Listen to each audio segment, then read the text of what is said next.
All right, Grandma, you got a messed up rib or a strained lower back muscle. So I'm going to come up with a few exercises for you to be able to do that you can do at home that should be manageable to do, should be easy for you to do. It might be slightly uncomfortable at first, but none of these movements are extreme.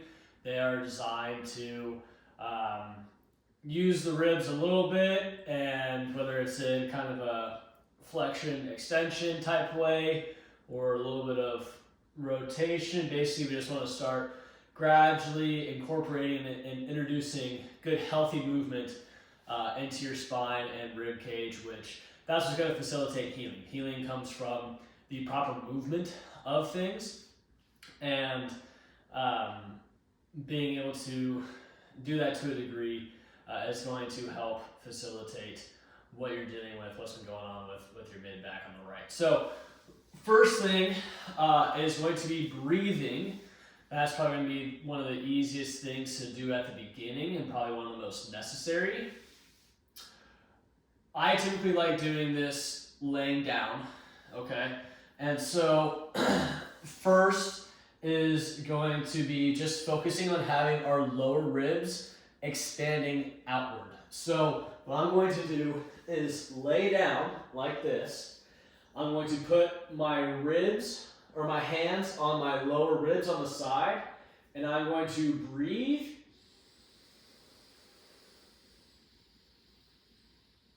And when I'm breathing, I'm trying to feel my hands expand. Okay, so my hands are on my sides as a cue for me, as a mental cue, that I need to feel my hands get wider apart.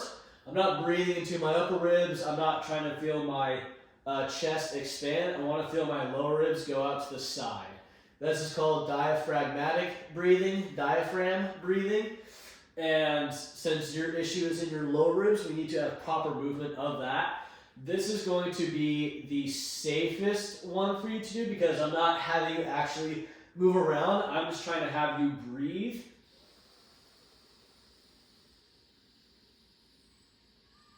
With my hands expanding like this. So that's number one. There's no prescribed amount. You can do it for time. You can do it for the amount of breaths. The main thing is we just don't really want it to be painful. It might be a little bit uncomfortable at first, but we just do not want it to be painful. So I would probably recommend, let's just set a timer for like 3 to 5 minutes of doing those kind of breathing. Just all you're doing, you're having your hands on your side.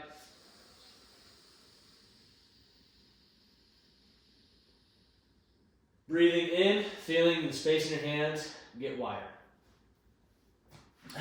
The second one that I think will be good for you is going to be the Cat-Camel movement. So hands are stacked underneath you.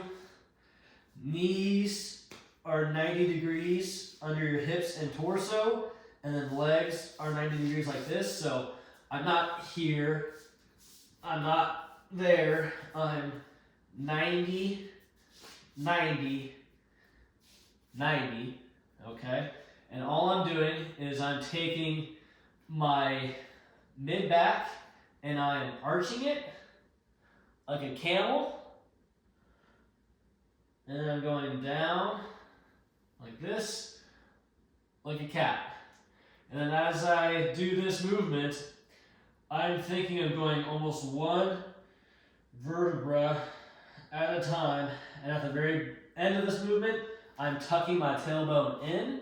This is going to help create space and length along the muscles of the spine and also allow for proper healthy movement of our ribs as well. So we're just going to go up like this, create some space in my spine on the backwards side, the posterior side, and then nice and slow and intentional lower everything down and create a nice good arch for my back. then leading with my hips. Get everything to round out and create a nice. This is basically doing very slow and controlled movement of my spine. You go slow, I prefer slow. Some people like going a little fast. I like just kind of working down, arching, coming up, out, so in one fluid motion. At the bottom, I'm actively tucking my hips under. That's creating that big stretch in the back. Okay. From here, we can move into a third movement, which is going to be called, it's going to be a variation of bird dog position. And this is going to be kind of catered towards where you are at, which you are dealing with a rib injury. And so with this, we're just going to kind of switch between all four extremities. So we're still in this 90-90 position. We're 90 here, 90 here, 90 here. And all I'm going to do is take one arm and just hold it out and just give it a nice little hold. For whatever's comfortable, if you can only go 1 second, you only go 1 second. If you can go 2 seconds or a 3 count, go ahead and do that. With just a little bit of a hold here to where you feel your core and your ribs engage. Come down. I would just kind of repeat the same one a couple times. Like this. Then go the other way. What this is doing is since it's making you a tripod essentially versus all four legs of the stool, it's making your core and really your rib cage start to stabilize properly. So it's almost like an isometric, a constant hold or contraction or flex of all your stabilizing muscles around your abdomen, rib cage, and spine as soon as you take one of the legs of the stool or the chair away. So you do both arms, then you also go into legs if you can. So you're just holding the leg out like this. This is for your ribs, for that lower rib. The leg one is probably going to be the most important. Notice how my back is staying flat. If you want to know if you're doing it correctly or not, put a cup of water on your back. And if you spill it, you're doing it wrong. So I'm imagining I have a cup of water on my back and I'm just lifting my leg back like this. My core feels engaged and this is completely neutral. I'm not twisted, I'm not turned, I'm not shifting over to one side. Everything is staying over as it is. Definitely doing this like this. The legs are more difficult, but the legs are the more beneficial one pertinent to your current injury. The progression of these is doing the opposite leg, opposite arm at the same time. So it's doing like that. Notice that my back still is not rotating. It's still not turning. Just like this. That is going to be super good for your rib cage. And then as you get more advanced, then you go straight-legged out like this. Now that's getting hard for me. So out like that. And you rotate. That's pretty tough though. So progression, one arm at a time. Arms are easier than legs. I think that legs will be more beneficial, but they're going to be more difficult. Then going to opposite. That's called a cross crawl pattern. And then going into legs extended like that. Let's see. I have 2 more for you, and then that'll be enough. Okay, Grandma? So the next one, which I think you might not be able to do initially, but we can work up to it. And this is going to be one of the more beneficial movements for you as well, especially as it starts to heal, and then we can start working a proactive manner to prevent this from happening again, not a reactive. But from here, same thing, we're still in this quadruped. So 90-90 like this. We're going to take one arm, rotate as best as we can with our eyes and our head following my hand the whole time. You will more than likely find that you can only get as far as your head goes. And so if you have a tough time turning your head one way, you might only be able to get there. And we're just rotating up. This is working the middle part of our spine, which is called our thoracic spine. And that's where all of our ribs attach to. So we're making our thoracic spine move. The ribs are associated with them like this on the back side of the vertebra. And by doing so, we're also causing those rib heads to move in their proper way that they should, which that's just going to start helping this injury heal up and resolve. So I typically like doing a good 8 or so on each side, and then I'll switch. Just going like this, each one.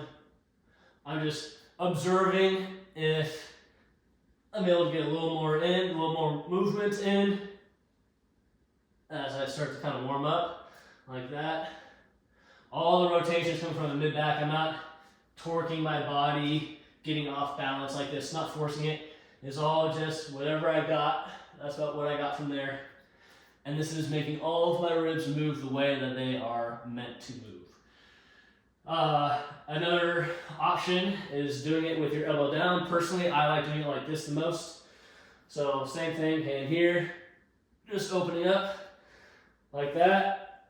I feel like that's isolating my mid-back and my ribs better than the one than up here. I feel like up here my hips might start moving a little bit, which I don't really want my hips to move. This is really good because a lot of our tissues from our hips up to our shoulder blades and wrapping around to our shoulder muscles, they all fan out, kind of up and side and around.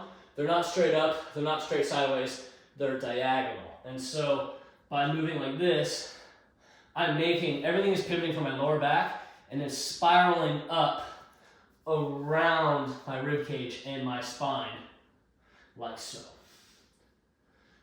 The only other movement that I think is warranted right now is laying on your stomach.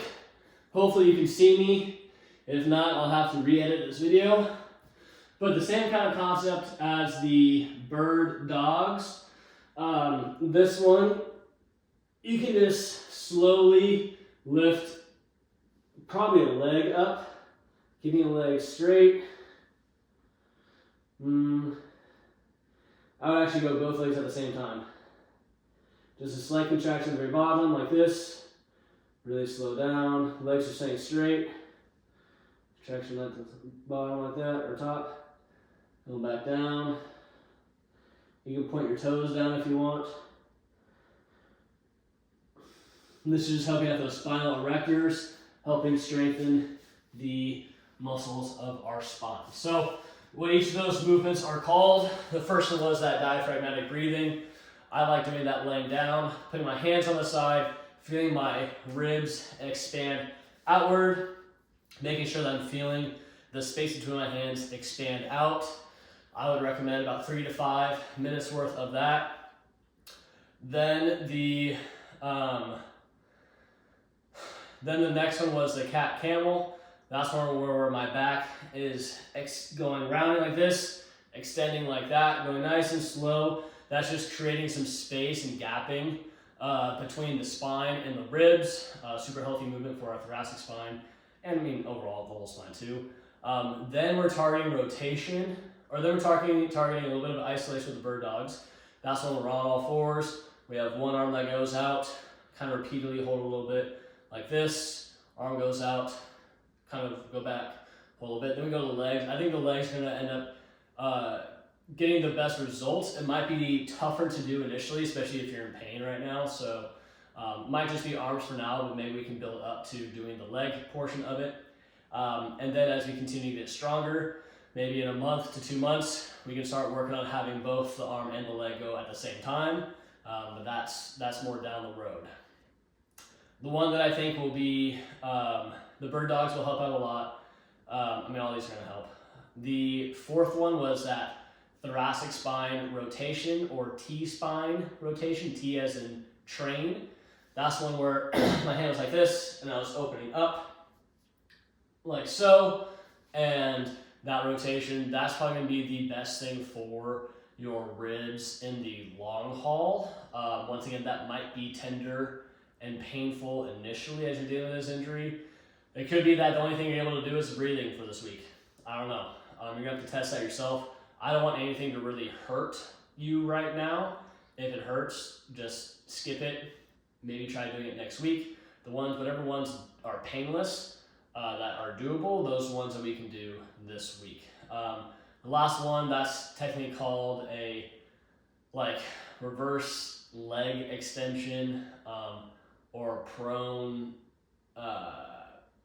leg extension. I don't really know, but basically your legs are just straight and you're just lifting them off as far up off the ground as possible without bending your knees. That way, what's causing the movement is the muscles in our lower back that help stabilize our spine, called our paraspinals.